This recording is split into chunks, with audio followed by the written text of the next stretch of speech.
Bahkan dalam satu keterangan diterangkan bahwa ketika orang itu hamil dan berharap anaknya itu adalah laki-laki, maka niatkan akan diberi nama Muhammad. Insya Allah anaknya itu bagaimana disampaikan dalam Said Amin, itu anaknya akan dilahirkan dengan terlahir laki-laki. Rasulihi wa abdihi, beliau Nabi Muhammad adalah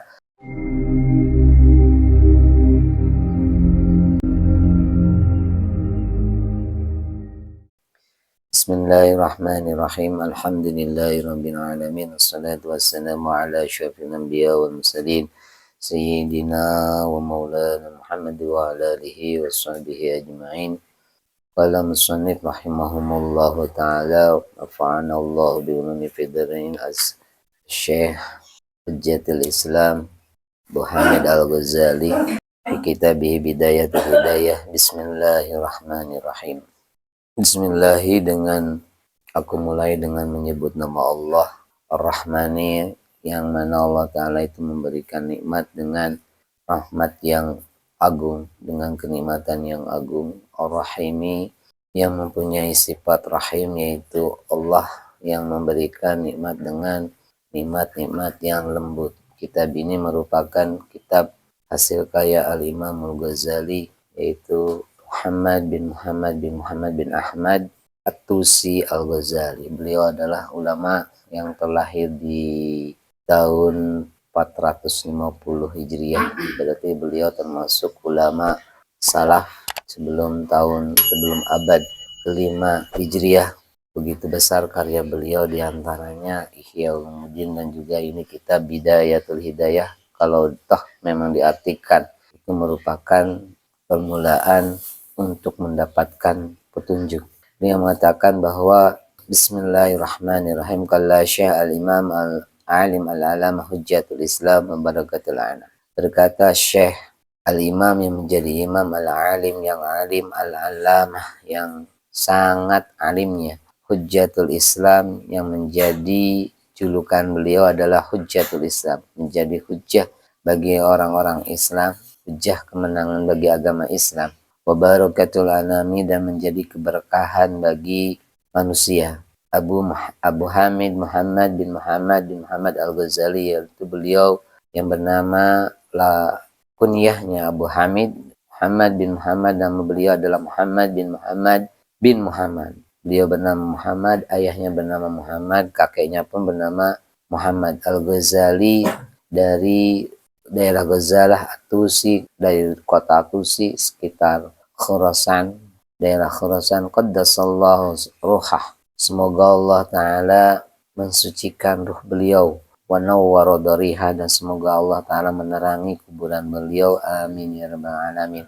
Alhamdulillah, keseluruhan puji itu kesemuanya milik Allah Ta'ala. Haqqa hamdihi, kelangan al-haqqa hamdihi, dengan keseluruhan sebenar-benarnya pujian kepada Allah Ta'ala. Wassalatu wassalamu ala khairi khalqi, rahmat beserta keagungan dan keselamatan dari celah semoga terlimpahkan ala khairi khalqi, pada makhluk yang terbaik, Muhammadin, yaitu Nabi Muhammad sallallahu alaihi wasallam. Beliau adalah makhluk terbaik menurut ulama ahli sunnah wal jamaah. Beliau adalah makhluk yang terbaik dari mulai sebelum adanya manusia sampai terakhir hari kiamat. Beliau adalah makhluk yang terbaik secara mutlak, mengalahkan para malaikat.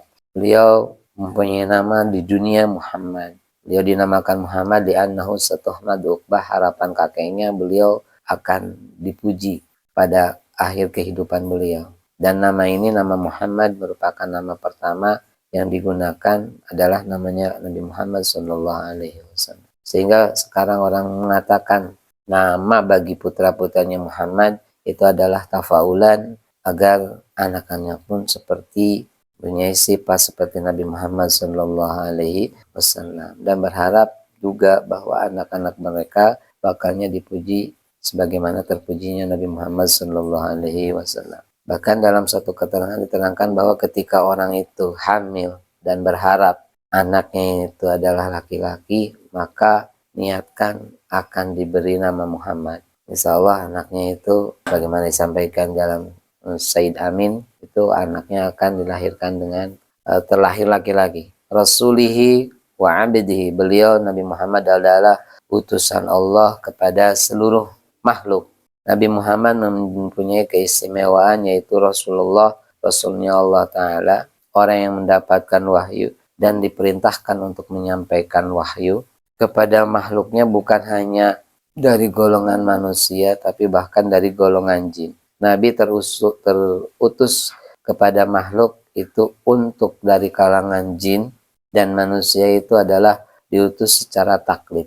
Artinya Kanjeng Nabi diutus untuk penetapan hukum, untuk menuntut penetapan hukum. Sedangkan Nabi diutus kepada makhluk lain selain jin dan manusia, selain sakolen, itu karena irsalu takrim. Sebagaimana diterangkan dalam kitab-kitab tauhid, diterangkan bahwa Nabi terutusnya kepada makhluk lain itu karena untuk menetapkan bahwa beliau adalah makhluk yang dimuliakan. Wa abdihi, dan beliau adalah hambanya Allah Ta'ala. Makom yang sangat disukai Nabi dari sekian derajat tinggi beliau adalah kehambaan beliau. Ini menjadikan bukti bahwa beliau itu sangat tawadhu, tidak menggunakan makom tingginya, tapi beliau menggunakan makom kehambaan beliau di hadapan Dat yang maha luhur. Dia menggunakan ketawaduan beliau di hadapan Allah Ta'ala, tidak menyombongkan kelebihan beliau. Dan ini semestinya kita pun harus meniru. Karena ketika orang itu menjadi pelayan bagi seorang kaum, maka beliau adalah akan menjadi sayyidnya kaum tersebut, jadi pemimpin kaum tersebut. Sehingga Nabi pun menjadi hamba, sebenar-benarnya hamba bagi Allah, maka beliau pun jadi kepalanya makhluk, dari kepalanya sayyidnya semua umat. Wa ala alihi, dan semoga terhaturkan rahmat, keagungan beserta keselamatan pada keluarga beliau dari makom doa, termasuk kita semua jami muslim. Sedangkan keluarga Nabi dari makom zakah itu hanya Bani Hashim dan Bani Muthalib, dan mungkin keturunan-keturunan beliau sekarang yaitu para habaib syarifah, wasahbihi, dan kepada para sahabat Kanjeng Nabi Muhammad sallallahu alaihi wasallam.